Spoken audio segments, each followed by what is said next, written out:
İnsanlar elə güman edirlər ki, təkcə iman gətirdik demələri ilə onlardan əl çəkiləcək və onlar imtihan edilməyəcəklər. Biz onlardan öncəkiləri də sınaqdan keçirmişdik.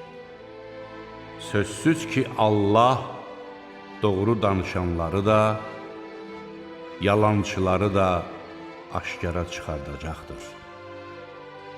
Bəlkə yaramaz işlərə yol verənlər bizdən gizlənib özlərini xilas edəcəklərini zənn edirlər.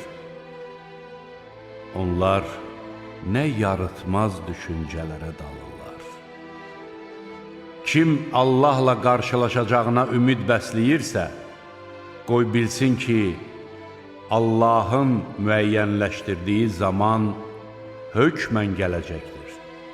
O, eşidəndir, biləndir.